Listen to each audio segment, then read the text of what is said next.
Kaixo, arratsaldeon.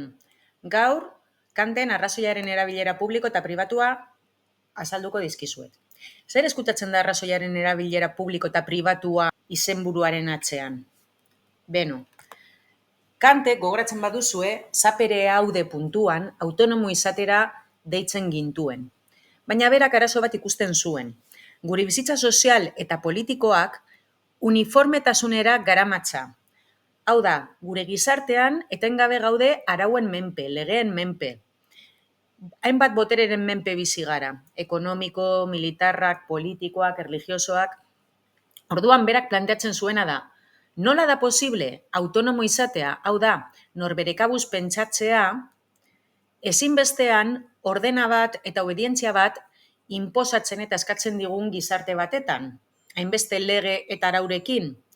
Galdera honi erantzuteko Kantek arrazoiaren bi erabilera desberdinduko ditu.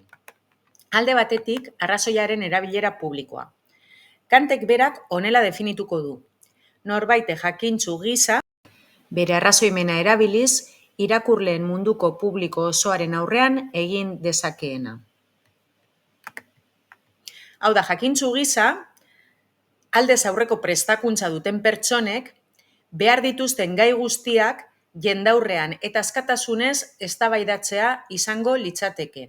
Hori bai, beti ere zertaz ari diren jakinez. Aurreko puntuan, zapere hauden, Kantek jada aipatu zigun arrazoiaren erabilera publikoa ilustrazioa emateko derrigorrezko baldintza dela. Hau da, beharrezkoa da, jendeak bere pentsamenduak, bere ideiak informatu ondoren beti ere, era aske batean transmititu eta komunikatu ahal izatea.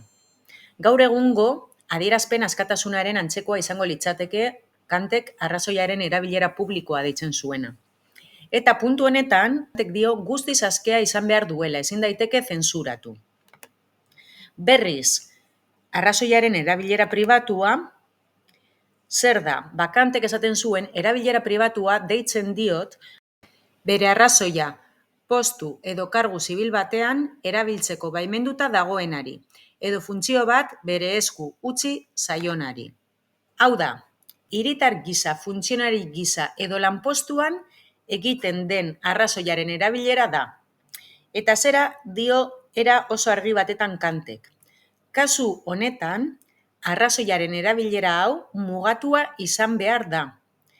Hiritar gisa, funtzionari gisa edo lanpostuan obeditu beharra dugu. Hemen ez da askatasunik eman behar Kanten aburuz. Arrazoiaren erabilera pribatuari buruz Kantek 3 adibide jarriko ditu.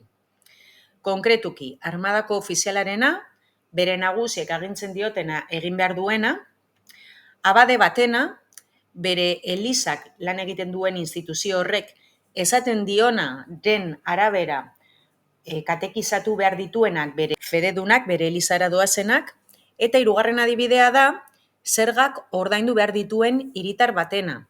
Ezin dezake zergak ez ordaindu, zerga hoiekin bat egiten ez badu. Zeren, kasu guzti hauetan, arrazoiaren erabilera pribatuaz ari garenez, erabilera hau Kantek dio mugatua izan behar da. Ezin daiteke arrazonatu. Helburu publikoak lortzeko gizartean ordena egon behar delako. Helburu publikoak bideratzeko ezarritako adostasun artifizial bat bezala ulertu behar dugu Kanten iritziz. Zergaitik, obedientziarik gabe, ez bagenu gure lanean obedituko, hiritar bezala ez bagenu obedituko, kaosa ezarriko litzatekelako. Arrazoimenaren erabilera pribatua beraz, obedientzia razionala bezala uler daiteke. Gizarte baten parte gara eta horrek berekin dakar oinarrizko arauak betetzea. Desobedientziak gizartea desegitea ekar bailezake. Eta zein da guzti honen ondorioa? Zera, gure behar eta bete behar sozialak bete behar ditugu, hau da, obeditu behar dugu arrazoiaren erabilera pribatuan, baina era berean, jendaurrean gure pentsamendua azaltzeko eta garatzeko gaitasuna erabili behar dugu. Hau da, arrazoiaren erabilera publikoan askatasun osoa egon behar da.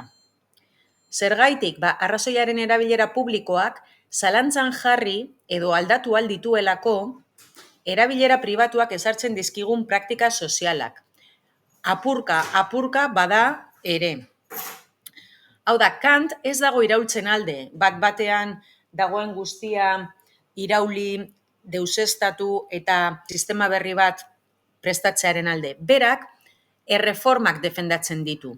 Dagoenetik abiatuta, pizkanaka, aldaketa txikiak eginez, arrazoiaren erabilera publikoari esker. Horrela, ilustrazioa gizakiari dagokion joera bihurtzen da, eta Kantek dio ilustrazio prozesu hau geldoa dela, mailakatua eta ezin dela iraultza baten bidez lortu. Honen ondorioz berak esaten du, bere garaia ez dela garai ilustratu bat oraindik, baina bai ilustraziozkoa. Zergatik, arrazoiaren erabilera publiko askeari esker, ilustrazio prozesua apurka zabaldu zijoalako bere garaikideen artean. Eta besterik gabe espero dut ulertu izana, eskerrik asko zuen arretagatik.